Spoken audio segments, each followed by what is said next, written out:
चलिए प्यारे प्यारे बच्चों, आज हम शुरुआत करते हैं अपने क्लास 10th का पॉलिटिकल साइंस का चैप्टर पॉलिटिकल पार्टी। ये वीडियो आपके लिए बहुत हेल्पफुल होने वाली है और 10th क्लास हमारे जीवन की सबसे महत्वपूर्ण क्लास होती है, बेसिक होती है। बोर्ड एग्जाम होते हैं, बच्चों पे प्रेशर होता है, लेकिन आपको बिल्कुल प्रेशर नहीं करना और आपको एंजॉय करके वीडियो को देखना है। जब तक हम वीडियो शुरू करते हैं, हम चैप्टर लेकर के आ रहे हैं आपके सामने, तब तक आप सब्सक्राइब का बटन दबाइए और लाइक कर दीजिए इस वीडियो को। चलिए बच्चों, 10th क्लास का चैप्टर 60 शुरू करते हैं, पॉलिटिकल पार्टी।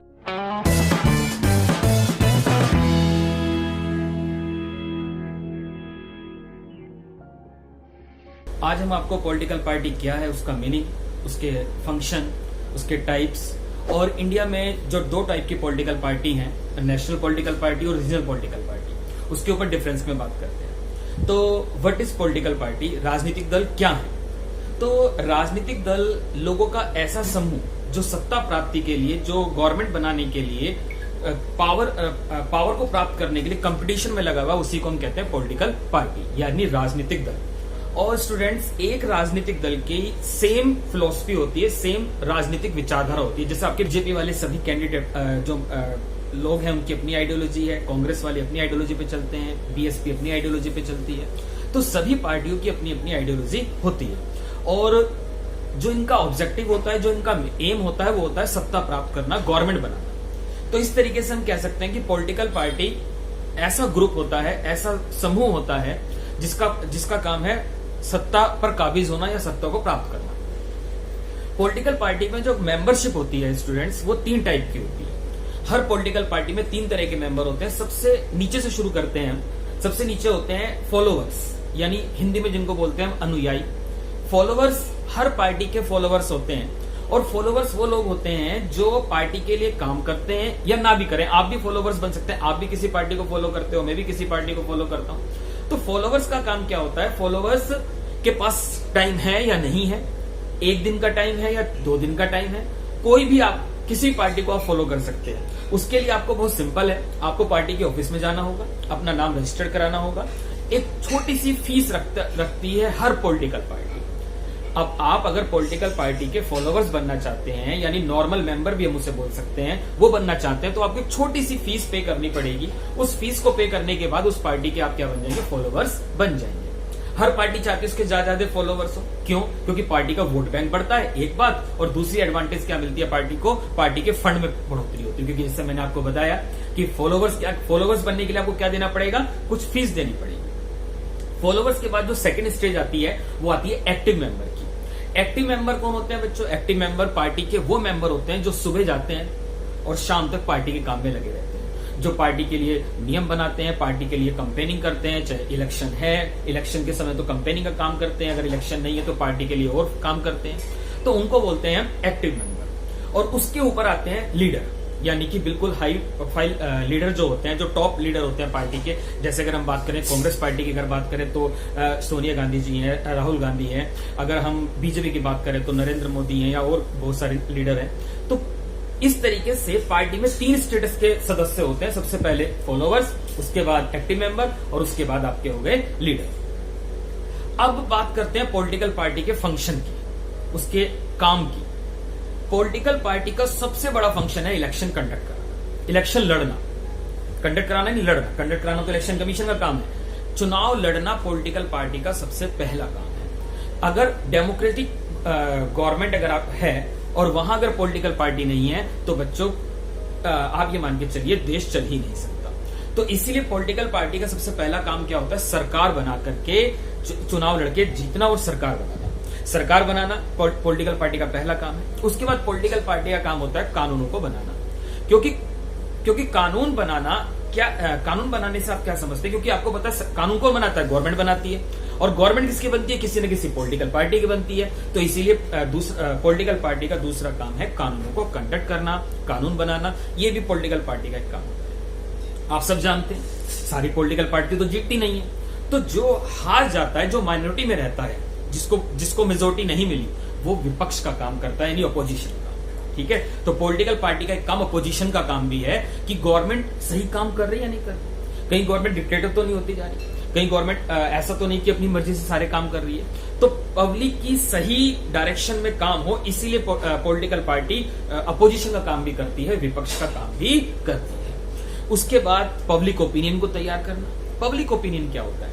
पब्लिक ओपिनियन को हिंदी में बोलते हैं जनमत। जनमत का मतलब है कि जो लोगों की राय है उसको इकट्ठा करना, और क्या चीज सही है क्या चीज सही नहीं है उसको लागू करने का काम भी किसका होता है? पॉलिटिकल पार्टी का होता है। इसके अलावा आप कह सकते हैं ये जो सरकार की नीतियां बनती हैं, सरकार बहुत सारे कार्यक्रम चलाती है, सरकार बहुत सारी कल्याणकारी योजनाएं चलाती हैं, उन योजनाओं को लागू करने का काम भी किसका होता है? पॉलिटिकल पार्टी का होता है। तो इस तरीके से पॉलिटिकल पार्टी के पावर और फंक्शन की अगर हम बात करते हैं तो ये 5-6 काम पॉलिटिकल पार्टी के होते हैं। ये एक लॉन्ग क्वेश्चन आता है, आपको ये तैयार करना है।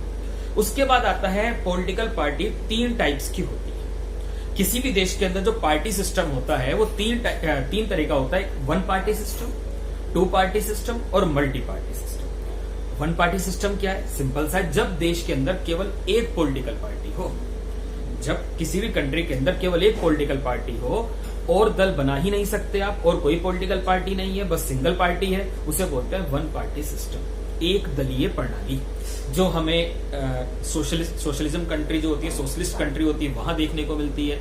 डिक्टेटरशिप हुआ करती थी, वहां देखने को मिलती है। जैसे चाइना की अगर बात करें आप, तो वहां 1 पार्टी सिस्टम है। एक होता है 2 पार्टी सिस्टम। 2 पार्टी सिस्टम क्या है? 2 पार्टी सिस्टम होता है जब देश के अंदर 2 ही बड़ी पार्टियां होती है। वैसे तो देश में 3 या 4 दल हो सकते हैं, लेकिन जो सबसे पावरफुल पार्टियां होती हैं वो केवल 2 होती हैं, और हमेशा जो पावर है इन दोनों के बीच ही घूमती रहती है। कभी इस पार्टी को मिलती है, कभी इस पार्टी को मिलती है। इसका सबसे अच्छा एग्जाम्पल है आपका यूएस, इसका एग्जाम्पल है इंग्लैंड। यहां हमें क्या है? 2 पार्टी सिस्टम देखने को मिलता है। जबकि तीसरा है मल्टी पार्टी सिस्टम, जो हमारे इंडिया में है, जब बहुत सारे राजनीतिक दल हैं, बहुत सारी पॉलिटिकल पार्टियां हैं, कोई किसी पे बाउंडेशन नहीं है, आप जितनी मर्जी पॉलिटिकल पार्टी बनाइए।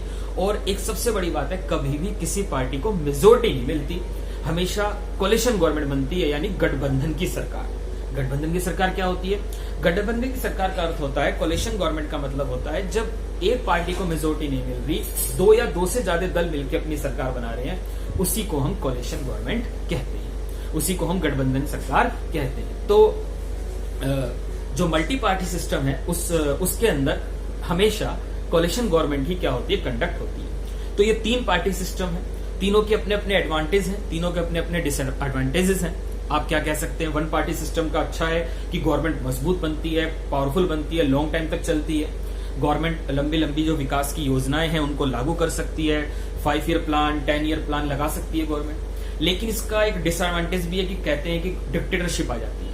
भाई जब एक ही पार्टी है तो हमेशा वही जीत रही है, और वही जीत रही है तो तानाशाह हो जाएगी, डिक्टेटर हो जाएगी। 2 पार्टी सिस्टम में के भी कुछ फायदे हैं, कुछ नुकसान है। मल्टी पार्टी सिस्टम की बात करो तो कहते हैं कि गवर्नमेंट बहुत वीक रहती है, इलेक्शन बार बार होते हैं, बार बार चुनाव हो रहे हैं, उसका खर्चा जनता पे पड़ रहा है। तो लेकिन उसके एडवांटेज भी हैं कि बहुत सारी जो पॉलिटिकल विचारधाराओं के लोग हैं, जो पॉलिटिकल थिंकिंग वाले लोग हैं, आइडियोलॉजी वाले लोग हैं, उन सबको गवर्नमेंट में क्या मिल जाता है? पार्टिसिपेशन मिल जाता है। तो इसलिए तीनों पार्टी, ये क्वेश्चन आपको करना है, 1 party, 2 party, multi party system का मीनिंग और दोनों के एडवांटेज और डिसएडवांटेज। अब पॉलिटिकल पार्टी जो होती हैं किसी भी कंट्री के अंदर, वो 2 टाइप की होती है। एक होती है नेशनल पॉलिटिकल पार्टी और एक होती है regional political party. National political party यानी राष्ट्रीय राजनीतिक दल। राष्ट्रीय राजनीतिक दल वो होते हैं जो पूरे देश के अंदर इलेक्शन लड़ते हैं। वो दल जिनका जो जनाधार है, जिनका जो जनमत है, जो पब्लिक ओपिनियन है, वो पूरे इंडिया में है, पूरे देश में फैला हुआ है। उनका जो इलेक्शन सिंबल है उनके लिए पूरे देश के लिए रिजर्व है, उन्हें बोलते हैं नेशनल पॉलिटिकल पार्टी। और वो पार्टियां जो पूरे देश में नहीं फैली है, जो नेशनल इश्यू पे बात नहीं करती है, जो स्टेट के लिए काम कर रही हैं, जो किसी पर्टिकुलर रीजन के लिए काम कर रही हैं, उनको हम बोलते हैं क्षेत्रीय राजनीतिक दल, यानी कि regional political party. Election commission के पास हमारे देश के अंदर 750 से ज्यादा पॉलिटिकल पार्टी रजिस्टर्ड है, जिनमें से 7 पार्टियां ही केवल नेशनल पार्टी हैं, उसके अलावा जितनी भी पार्टी हैं वो सब रीजनल पार्टी हैं। तो किसी पार्टी को नेशनल पार्टी और रीजनल पार्टी की मान्यता कैसे मिलती है? तो इसका भी एक क्राइटेरिया, जैसे आप लोग क्या कर रहे हैं, आप लोग 12th में पढ़ रहे हैं, आप लोग 10th में पढ़ रहे हैं, पास होने के लिए गवर्नमेंट सीबीएसई ने क्राइटेरिया रखा है ना, 33% चाहिए। इसी तरीके से यदि आप नेशनल पार्टी बनना चाहते हैं तो उसका एक क्राइटेरिया है। आपकी पार्टी अगर रीजनल पार्टी बनना चाहती है तो उसका भी क्राइटेरिया है। क्या क्राइटेरिया है? अगर आपकी पार्टी इंडिया के अंदर लोकसभा के लिए इलेक्शन में या किसी भी स्टेट 4 राज्यों की लेजिस्लेटिव असेंबली में इलेक्शन में टोटल जितने वोट डले हैं, अगर आपकी पार्टी को 6% वोट मिल जाते हैं अलग अलग चारों में, और आपकी पार्टी लोकसभा में कम से कम 4 सीटें जीत जाती है, तो आपकी पार्टी को इलेक्शन कमीशन जो है नेशनल पार्टी की मान्यता दे देता है, राष्ट्रीय दल की मान्यता प्रदान कर देता है। और अगर आपकी पार्टी किसी एक स्टेट के अंदर विधानसभा के इलेक्शन जैसे भी आने वाले समय में बिहार में होने वाले हैं, वहां आपकी पार्टी को अगर 6% वोट मिल जाते हैं और विधानसभा में 2 सीटें मिल जाती हैं, लेजिस्लेटिव असेंबली के अंदर 2 सीटें मिल जाती हैं, तो आपकी पार्टी को रीजनल पार्टी की यानी कि स्टेट पार्टी की मान्यता दे दी जाती है। तो ये डिफरेंस है नेशनल पार्टी में और स्टेट पार्टी में या रीजनल पार्टी में। ये क्वेश्चन भी आपको तैयार करना है, दोनों में डिफरेंस क्या है। अच्छा, एक बात और है, जो नेशनल पार्टी का सिंबल बताया वो उसके लिए पूरे देश में रिजर्व है, लेकिन जो रीजनल पार्टी का सिंबल है वो केवल जहां उसको मान्यता मिली हुई है केवल उसी एरिया के, उसी राज्य में या उसी एरिया में रिजर्व है, बाकी वो और जगह उस इलेक्शन सिंबल पर कोई और पार्टी क्या कर सकती है, इलेक्शन लड़ सकती है, ये भी हो सकता है। तो ये एक कह सकते हैं कि दोनों में हमें डिफरेंस देखने को मिलता है।